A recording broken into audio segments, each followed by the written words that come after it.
Offensively today, we were just dominated by a really good defense. A really good coaching staff that had a game plan that was ready to shut us down.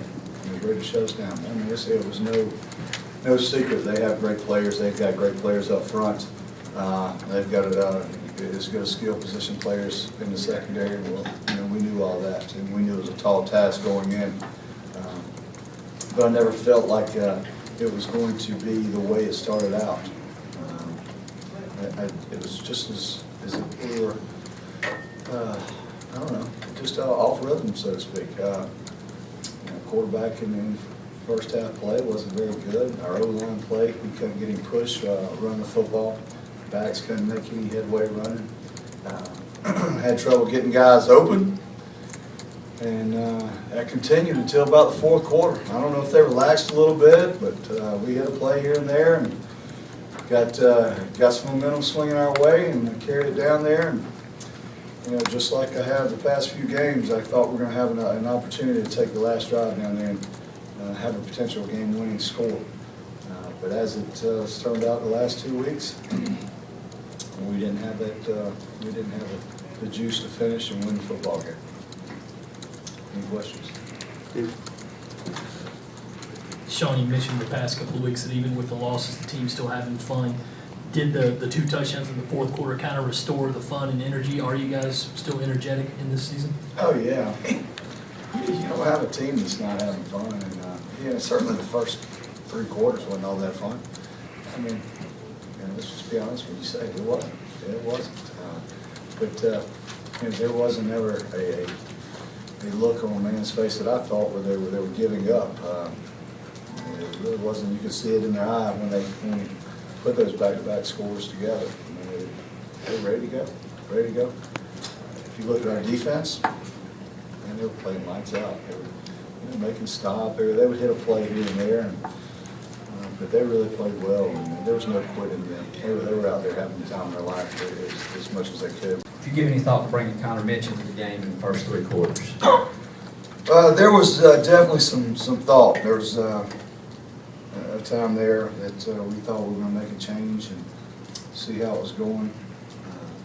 I didn't want to go to an all-out passing game. I really didn't. I thought that may get away from us. We thought about bringing Nunez back in there and running the quarterback a little bit more, but there was definitely consideration. The play with Nunez was supposed to be an interim, was supposed to be a reverse to Cooper there. It was.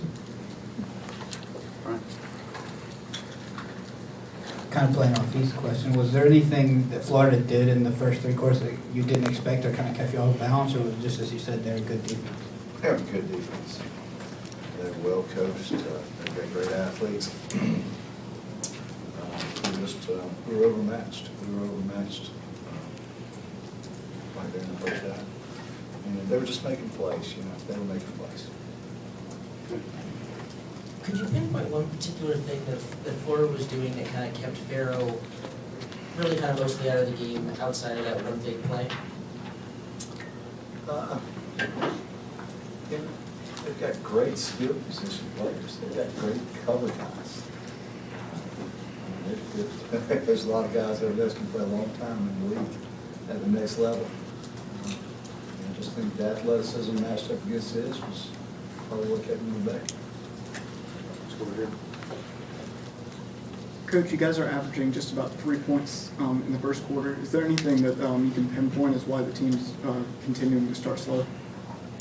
Yeah, when you have missed assignments and you're not blocking successfully, you're not running the right play that's called, that tends to eliminate the points being put on the board. So I hope that answers your question. Back to the room. It seemed like Florida was in 3rd and long a lot of times, but you guys struggled at times to get off the field. I think they're 11 or 19 on 3rd down. Obviously, tough to get off the field when they can sustain a drive. I know, that was the frustrating part because we were playing so well against the run. I kept telling them, in our conversations with the staff, I said, that they're not going to be us running the football. They're not going to be us running the football. Be prepared for the 3rd down situation. They would hit it, and early on we weren't getting any pressure. None whatsoever. He was standing back there, and if we were in zone coverage, he'd have time to a receiver would get turned loose, after a certain amount of time. It's hard for a secondary if you're not getting push up front to maintain coverage. I don't care who you are. But that changed a little bit there in the second half, and we got some pressure. They started doing a much better job, getting their hands up, and that's why we were probably a little bit better in the second half. Shawn, you guys seem to be playing almost harder as the games go on. What can you say about the leadership of this team and specifically the captains who have kind of a tough task this season? What can you say about those guys? Yeah, those guys, Mike Matulis, Isaiah, TJ Holland, Scott Moore, all those guys, Farrell Cooper, those guys want to play as well and make this this season with everything that's going on. They want to make it as memorable, as they can. They're strong-willed individuals. When you get voted captain by your teammates, that says a lot. It says a lot, and they're doing exactly what captains need to be doing. They're staying the course. They're encouraging, and they're trying to better our football team. Shawn, you alluded halftime you were adjusting the team